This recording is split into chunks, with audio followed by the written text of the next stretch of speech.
అయ్యా, పంచాంగం ప్రత్యేకత ఏమిటండి? అది క్యాలెండరే కదండి. బాగుంది అన్నట్టు క్యాలెండర్ అనే ఇంగ్లీష్ పదం ఎందుకోసం వచ్చిందో ఇంగ్లీష్ డిక్షనరీలో చూడండి బాబు. వాళ్ళకు కూడా ఈ పంచాంగంలాగే క్యాలెండర్ని గౌరవించే విధానం ఉంటుంది. ఇది పంచాంగము.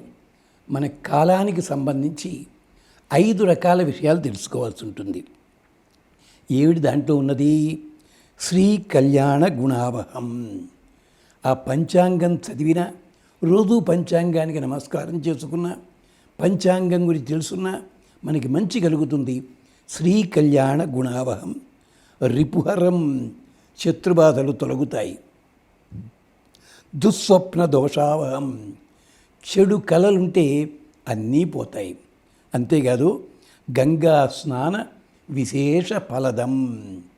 అలాంటి క్షేత్రాలకు వెళ్ళి స్నానం చేసిన ఫలితం ఏది ఉంటుందో అది పంచాంగ శ్రవణం చేత కలుగుతుంది. గోదాన తుల్యం నృణాం. దానాలు చేస్తున్నారే, దానాలు చేసిన ఫలితాన్ని కూడా ఇస్తుంది పంచాంగం. ఇది మాఘపురాణంలో బాగా చెప్పారు, నారద పురాణంలో చెప్పారు. ఆయుర్వృద్ధిదం, ఆయుష్ పెరుగుతుంది. ఉత్తమం, శుభకరం, సంతాన సంపత్ప్రదం.